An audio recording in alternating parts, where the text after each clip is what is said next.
Olá pessoal, tudo bem? Meu nome é Endrigo e hoje a gente vai falar sobre macroeconomia. E se esse vídeo for útil para você, não se esqueça, curta, compartilha e se inscreve no canal. Eu vou deixar o link aqui também, que eu já fiz um vídeo muito parecido faz uns 4 anos atrás. Se você quiser ver, também o assunto é muito parecido. Só que a qualidade de áudio e vídeo é bem pior. Mas vamos lá. Pessoal, eu já vou até pedir desculpa antecipadamente, porque eu tô sem meu ring light, então eu vou tentar segurar e tremer o mínimo possível, tá? Em macroeconomia, a gente pode fazer uma análise da economia de um país ou de uma região, análise de Pestel. Cada letra significa um fator que a gente pode analisar para tentar explicar o desempenho econômico daquele país. Por exemplo, P é da política, então se você tem uma instabilidade política, se tem um governo não legítimo, isso pode impactar na economia.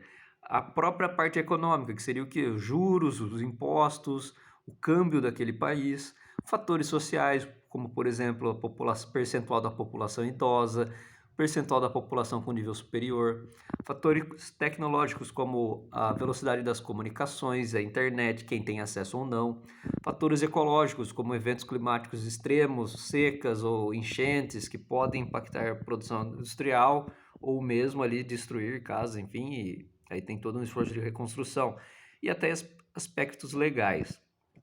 Em macroeconomia, a gente tem algo que a gente chama de fluxo circular de renda, que é isso aqui.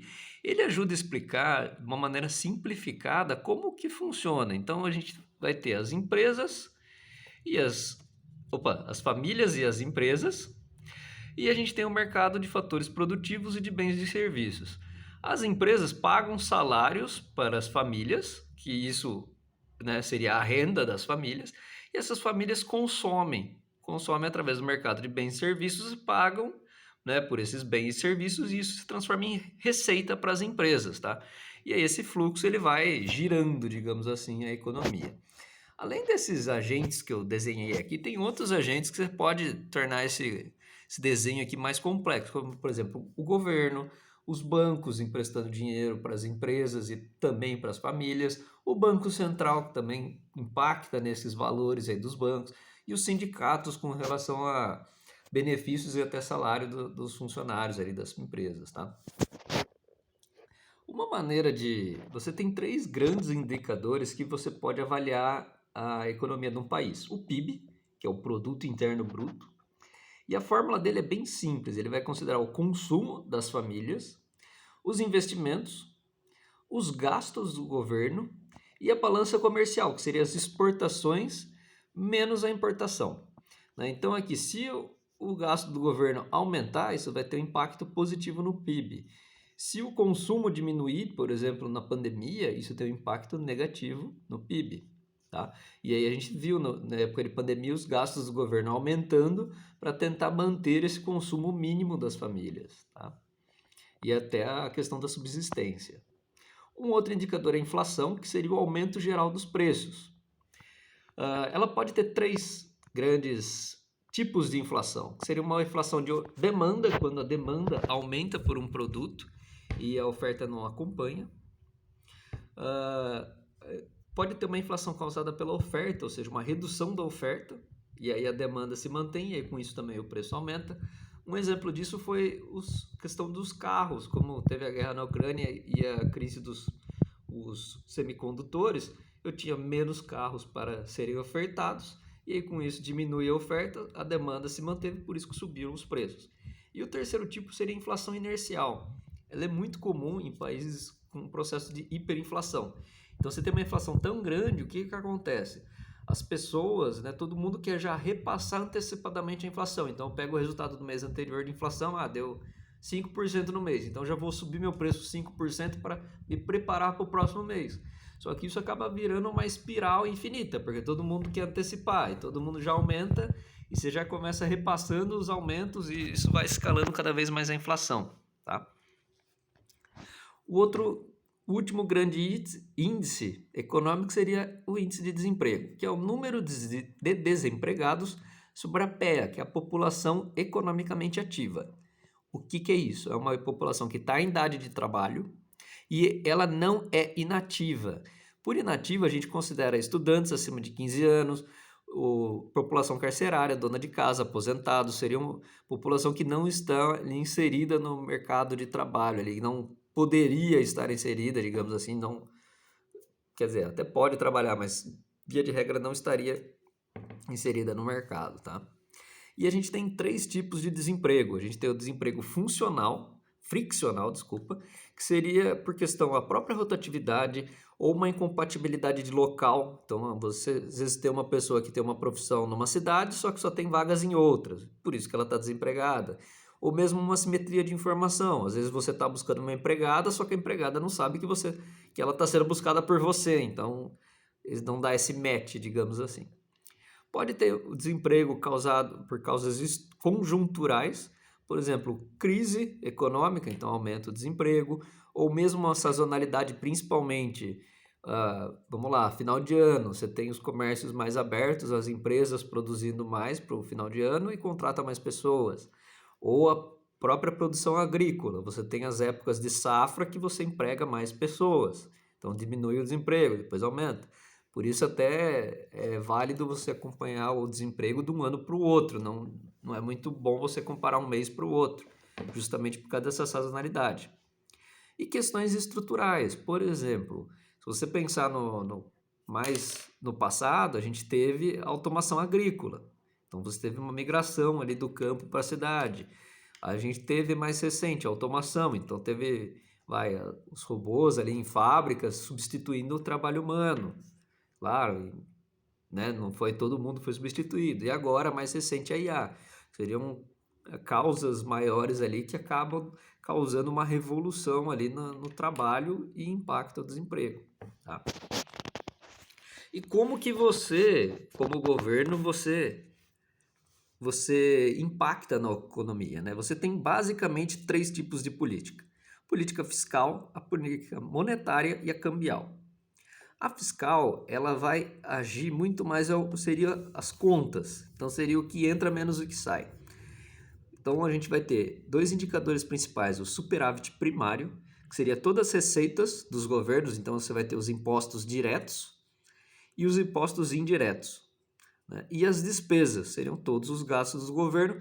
Aqui, todas as despesas não financeiras, ou seja, exceto o pagamento de juros de dívida. Então você faz essa conta, isso é o superávit primário.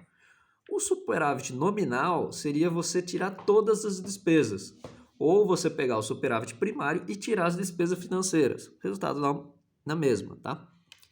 E aí no final você pode ter um superávit, que ou seja, sobrou dinheiro, ou déficit, faltou dinheiro.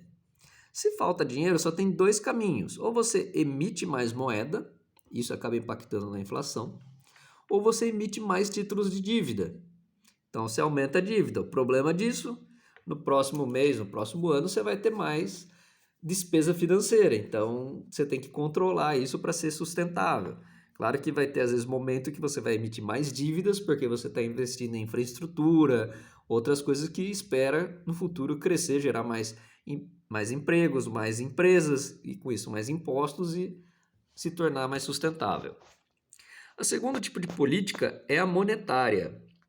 Ela basicamente controla a oferta de dinheiro disponível. E o objetivo dela é controlar a inflação e, ao mesmo tempo, ter um crescimento econômico sustentável.